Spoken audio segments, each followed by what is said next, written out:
आप सभी लोगों को प्यार भरा नमस्कार।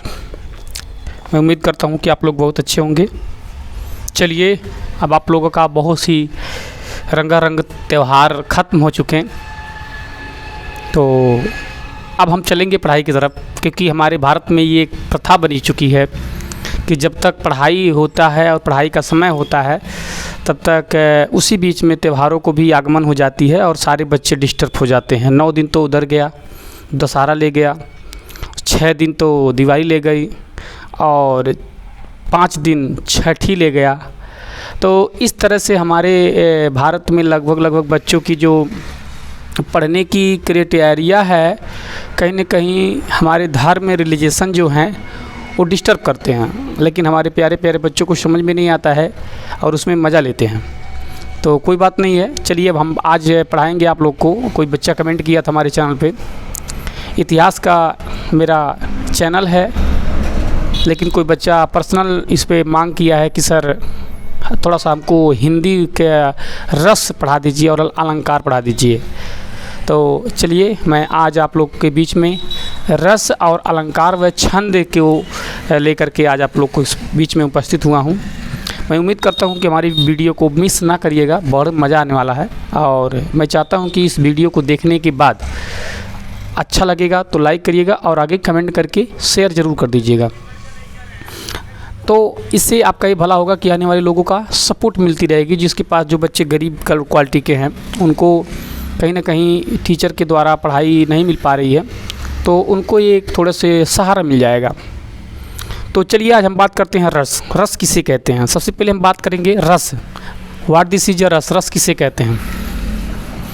अगर आपसे कोई पूछता है रस किसे कहते हैं, तो आपको कहना है रस, मतलब रस मीन्स आप वो रस ना समझ लीजिए। देखिए, रस बड़ी प्रकार की होती है। एक आम का भी रस होता है, जूस का रस होता है, सो और सोम रस भी होता है। तो आज हम रस जो पढ़ाने जा रहे हैं, ये रस है पढ़ाई का, जो जब कोई चीज़ें क्राइटेरिया देखते हैं, जब कुछ चीज़ को देख करके, जैसे आपसे कोई पूछ लिया, परिभाषा पूछ लिया किताब में, एग्जामिनर्स पूछ लिया कि भाई रस किसे कहते हैं, तो आपको कहना है कि जिस किसी काव्य को सुनने या किसी नाटक को देखने पढ़ने के बाद जो आनंद प्राप्त होता है, उसी को हम रस कहते हैं। ठीक है, फिर से आप लोग सुन लेंगे, अगर नहीं समझ में आया तो फिर से सुन लीजिएगा। अगर आपसे कोई पूछता है कि रस किसे कहते हैं, तो आपको कहना है कि किसी नाटक, ठीक, किसी दृश्य या किसी काव्य को पढ़ने के बाद जो अनुभूति प्राप्त होती है, मन को आनंद मिलता है, उसी को हम रस कहते हैं। कहते हैं वाह बड़ी रसदार था, ठीक है ना। अब वो रसदार मत समझिएगा रसगुल्ला वाला या छेना वाला, ठीक है। तो रस का यही प्रक्रिया है। लिख दे का? लिख दे? अच्छा चलिए ठीक है। अगर आपसे कोई पूछता है प्रश्न में रस किसे कहते हैं, ठीक है ना, तो देखिए प्रश्न, रस किसे कहते हैं?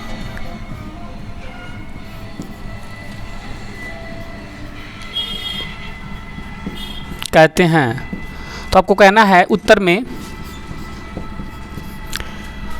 किसी भी नाटक, ध्यान रखिएगा, किसी नाटक, दृश्य, समझ नहीं पाएंगे तो गड़बड़ हो जाएगा, दृश्य और काव्यों को पढ़ने के बाद मन को जो आनंद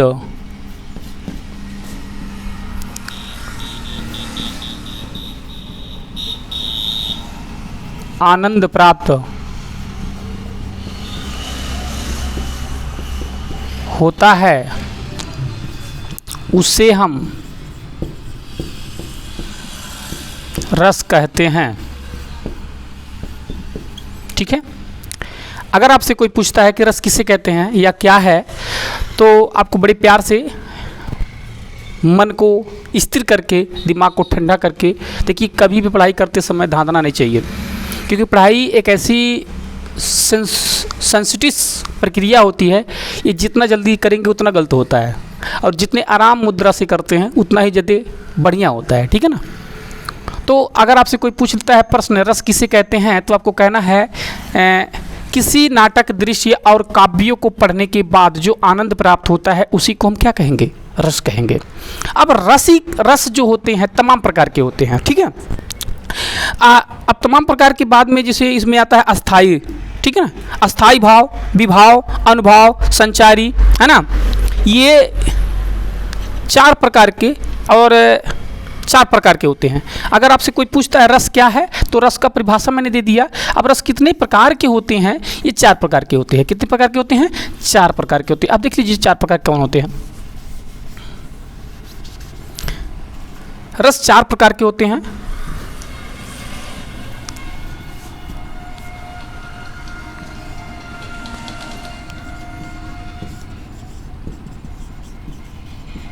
रस के प्रकार, ठीक है। अब मुख्यतः रस 4 प्रकार के होते हैं। जैसे देख लीजिए, ठीक है, पहला होता है अस्थाई भाव,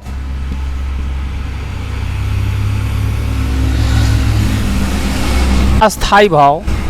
उसके बाद होता है विभाव,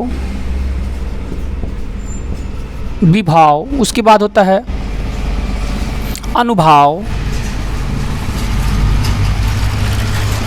उसके बाद होता है संचारी भाव।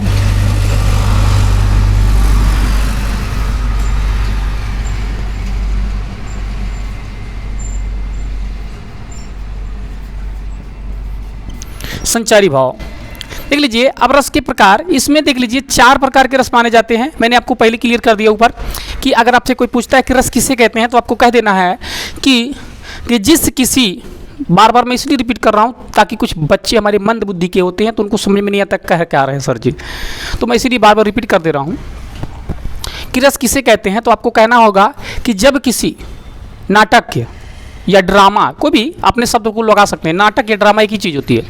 जब किसी नाटक या ड्रामा या कोई दृश्य या कोई काव्य पढ़ने के बाद जो मन को आनंद प्राप्त होता है उसी को हम क्या कहेंगे, रस कहेंगे। अब रस कितने प्रकार के होते हैं, अस्थाई भाव, उसके बाद विभाव, अनुभाव और संचारी भाव।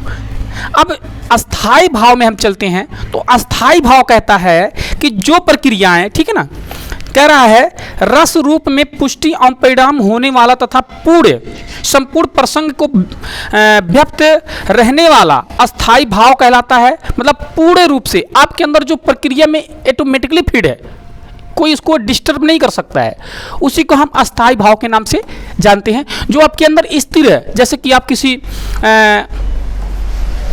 रोमांटिक्स मूड में आ जाते हैं। जैसे अब कोई डालता है क्या आपके अंदर, नहीं, जो रोमांटिक्स मूड होती है वो कोई डालता नहीं है। जैसे आप यंग है ना, आप लोग यंग है ना, तो अभी कोई खूबसूरत लड़की आ जाए तो क्या करेंगे, वाह क्या खूबसूरत है ना, मज़ा सा आपको लगने लगेगी। तो ये आपकी अस्थाई भाव थी। उसमें बाद में आपका जुगपुसा प्रेम वो जगेगा, लेकिन आपके अंदर जो भाव था वो अस्थाई था, वो किसी भी समय उद्गारित कर सकता था। और जैसे मान लीजिए किसी अचानक जा रहे हैं रास्ते में, ठीक है ना, अचानक आपको सांप मिल गया, अरे बाप, तो आपको कोई कहता है डर जाओ, नहीं, तो ऑटोमेटिक जो भाव अंदर से क्रिएटेड हो जाती है उसी को हम अस्थाई, जो आपके अंदर ऑटोमेटिक अस्थाई होता था, कोई उसमें रोक ही नहीं सकता है, ठीक है ना। अब इसमें देख लीजिए, जब अस्थाई भाव की बात करते हैं तो इसमें भी लगभग 8-9 ठू हैं, लेकिन 10 बताया गया है, जिसमें 9 इसमें क्लियर करेगा। जैसे रति, हास, शोक, क्रोध, उत्सव, भाव, जुगपसा, विस्मय और निर्वित और वत्सला। अब इसमें जो है रति क्या होती है, रति माने होता है सुंदरता। जिस तरह से किसी भी खूबसूरत वस्तु को देखने के बाद उसके पाने की इच्छा आपके अंदर जागृत हो जाती है, और जब पाने की इच्छा जागृत हो जाती है तो आपको वह बार बार करने की इच्छा होती है, उसी को रति कहते हैं। अब रति का एक प्रक्रिया और हम बता देते हैं कि उस समय की बात है कि जब रति कामदेव की पत्नी का नाम है, ध्यान रखिएगा, कामदेव की पत्नी कामदेव की पत्नी की नाम है रति। और रति क्या होती है? रति मतलब होता है खूब सुंदर अप्सरा। ध्यान रखिएगा, खूब सुंदर अप्सरा। जब उस समय शंकर जी अपने ध्यान मग्न में थे, तो जब देवताओं पर आफत आ चुकी, और जब वो देवताओं पर राक्षसों ने आक्रमण कर दिया, तो सब लोग को बड़ा टेंशन होने लगी। पूरी ब्रह्मलोक हिल जाता है। सबसे बड़ी दिक्कत यह ध्यान रखिएगा, हमारे इस हिंदुस्तान में अगर किसी भी धर्म को कुछ कह दिया जाता है तो उनकी भावनाएं आहत हो जाती हैं। लेकिन उस समय क्या था कि जब कोई व्यक्ति तपस्या करता था या कोई ऋषि मुनि तपस्या करता था, तो इंद्र जी का सिंहासन हिलने लगता था। ये दो कॉमन चीज़ें हैं ये हमारे देश में दो कॉमन चीज़ हैं। पहले क्या हिलता था? इंद्र जी का सिंहासन हिल जाता था, और आज लोगों का भावनाएं आहत हो जाती है। तो यहाँ पर जब शंकर जी संन्यास मूड में थे, मतलब समाधि में बैठे हुए थे, तो एक राक्षस था, बहुत तांडव मचा दिया, और तांडव मचाने के बाद कोई मार ही नहीं सकता था उनको।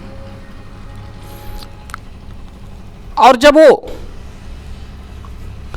तांडव मचाने लगा, तो सारे ब्रह्मलोक के लोग दौड़ते हुए आए, कहाँ जानते हैं? शंकर जी के पास, नहीं सॉरी, ब्रह्मा जी के पास।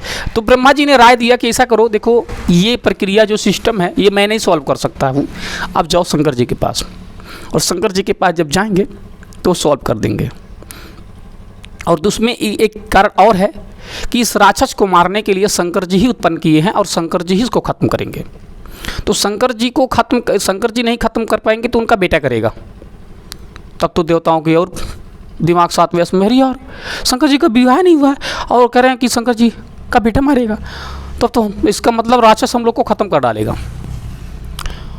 तो उन्होंने कहा नहीं, आपको करना क्या है, शंकर जी के पास जाइए, उनको ब्याह करने का उत्तेजित कीजिए। जैसे आप लोग का ब्याह करने के लिए कोई सुंदर कन्या दिखी, देखा कदही कहीं की। तो इस तरह से जब शंकर जी को उत्तेजित करने के लिए लोगों ने भेजा, तो शंकर जी अब समाधि में खोए थे, नो टेंशन, किसी से कोई मतलब नहीं।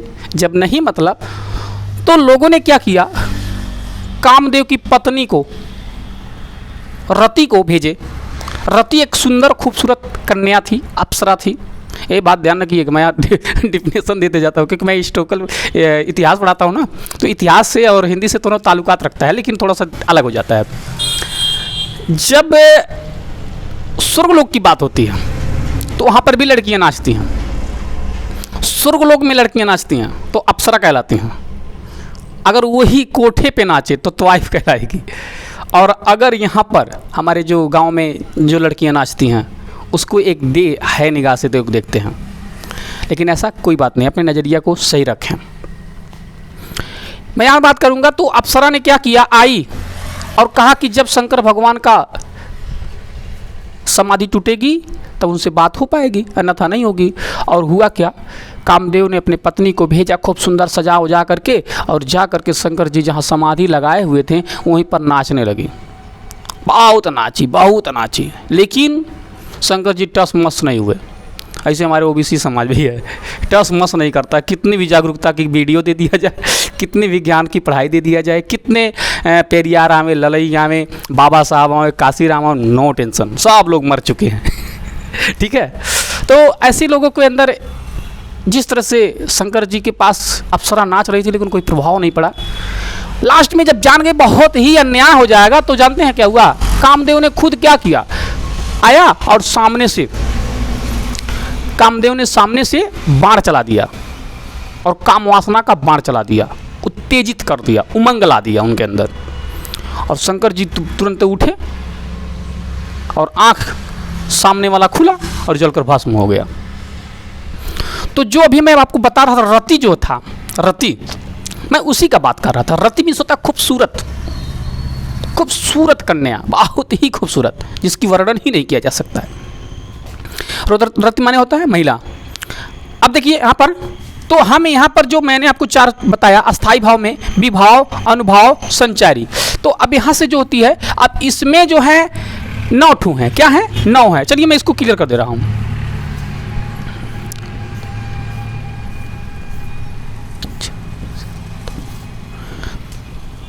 पहला है रति, उसके बाद क्या है? रति के बाद आपका है हास्य,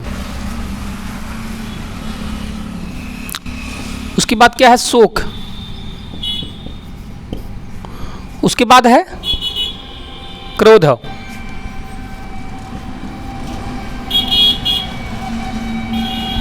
क्रोध के पास क्या है आपके बाद? भय,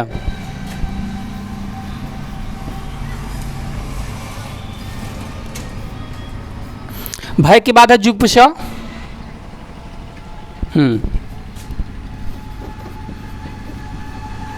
जुगुप्सा, उसके बाद है आपका विस्मय, विस्मय, उसके बाद होता है आपका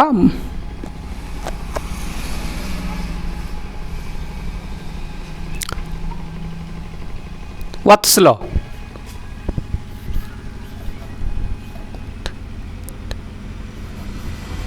वत्सल्य,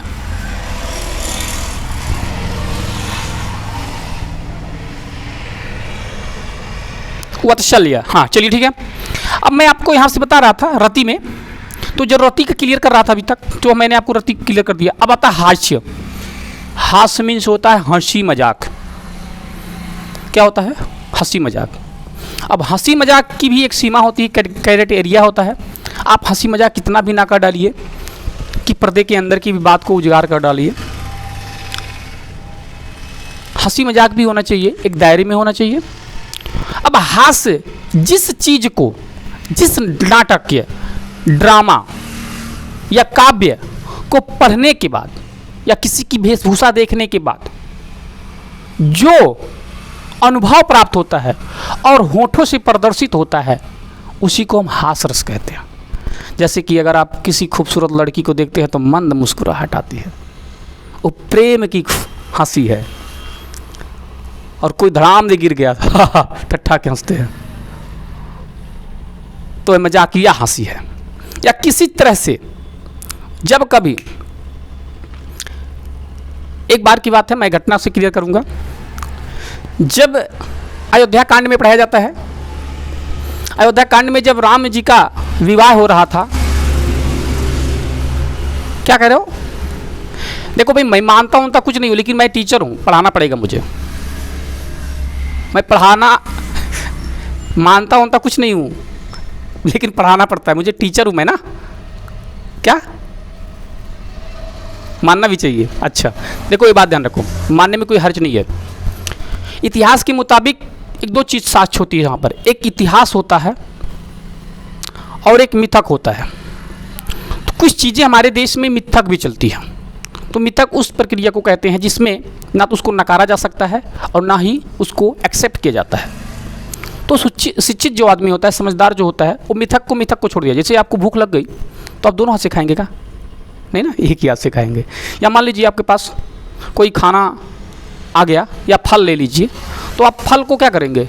खाएंगे। उसको छीलना पड़ेगा, तो छीलने के बाद क्या छिलका खा जाते हैं या उसकी रस या गुद्दा को खाते हैं? इसी तरह से ना, इसी तरह से होता है। तो मिथक जो होता है, मिथक, इस चीज़ मिथक में आती है, ना इसको नकारा जा सकता है और ना इसको एक्सेप्ट किया जा सकता है। नॉलेजेबल है ना, इसलिए थोड़ा बताना पड़ता है, क्योंकि आप लोग के कोर्स में है, नहीं बताएंगे तो आप लोग छूट जाएंगे। तो यहाँ से क्या होती है, मैं कहाँ टॉपिक पे था, छेड़ दिए, हास्य पर था। हाँ, तो जब श्री रामचंद्र जी का विवाह हो रहा था तो बारात में सब लोग गए और बगीचा में पहुँचे। तो बताते हैं जनक फुलवारी में जब आते हैं तो श्री रामचंद्र जी सीता जी को देख लेते हैं, और देखने के बाद कटीली आंखें चार होती है। इसीलिए ना हम ये सब नहीं पढ़ाते हैं, तुम लोग की यही बदमाशी के कारण।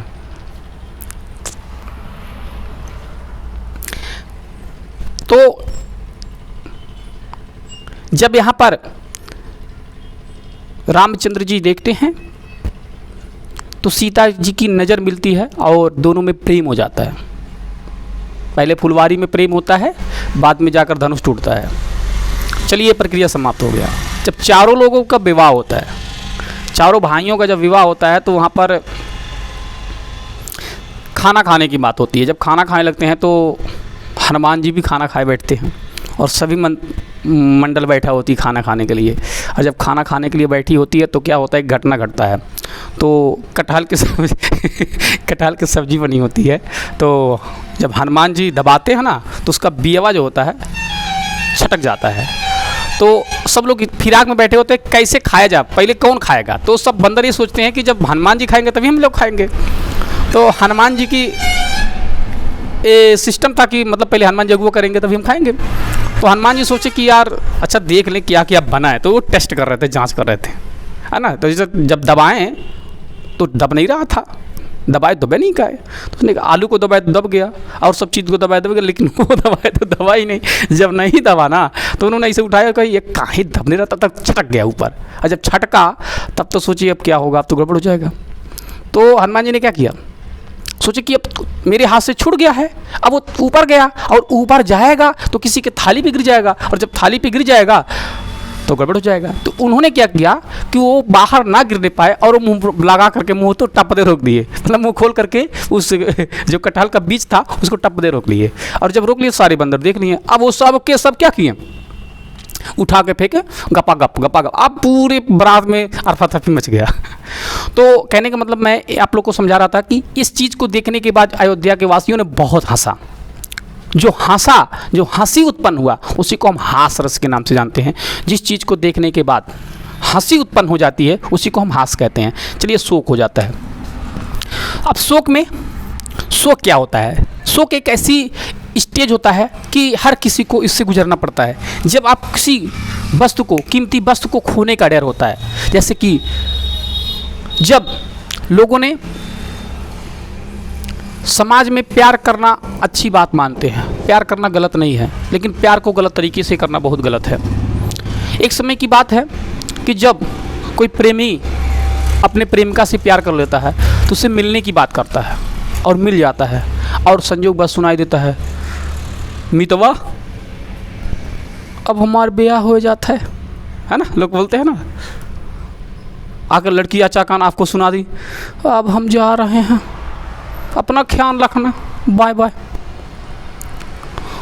और लड़का को अजीब सी करंट लगती है, हाँ है मेरी प्रेमिका चली जाएगी। अब क्या होता है, जब चली जाएगी तब वो शोक में आ जाता है। शोक में आने के बाद गाना तरह के गाना शुरू कर देता है। वक्त है कहीं गा कर बताइए। तो उसमें क्या हो जाता है, शोक में आ जाता है। और शोक में आने के बाद वो टेंशन में हो जाता है और पूरी दुनिया उसके लिए बिरान हो जाती है। खाना छोड़ देगा, पानी छोड़ देगा, मम्मी से नहीं बोलेगा, पापा से नहीं बोलेगा, उजागर की तरह बैठा रहेगा। अपने मित्र से फ़ोन करेगा, कहा भैया कहाँ है, क्या हुआ, अरे दोस्त कुछ ना पूछ, चला गया। तो मेरे दोस्तों पढ़ाई पर ध्यान दो, आप लोग सुन लो, पढ़ाई पर ध्यान दो। नहीं तो देखो, अगर आप सही से पढ़ाई नहीं करोगे तो ध्यान रखना, बीबी किसी की भी हित नहीं होती है और प्रेम का सबकी हित होती है। ध्यान रखना, बीबी किसी की हित नहीं होती है, प्रेम का सबका हित होती है। लेकिन प्रेम का तुमसे इसलिए दूर जाती है क्योंकि उस लायक नहीं होते हो। अगर तुम लायक बन गए ना तो वो जो प्रेमिका है उसका बाप तुमसे शादी कर सकता था, लेकिन तुम लायक नहीं हो, नालायक हो। तो लायक बनने के लिए पहले पढ़ाई करना पड़ेगा। इसीलिए आप लोग इस चीज़ को समझें। और ये वीडियो बहुत बड़ा हो जा रहा है, जिसकी वजह से मैं इसी पढ़ाई को फिर दूसरे वीडियो में दे रहा हूँ। और इस वीडियो को पूरा देख करके शेयर करिएगा और दूसरा वीडियो भी मेरा इसको देखिएगा।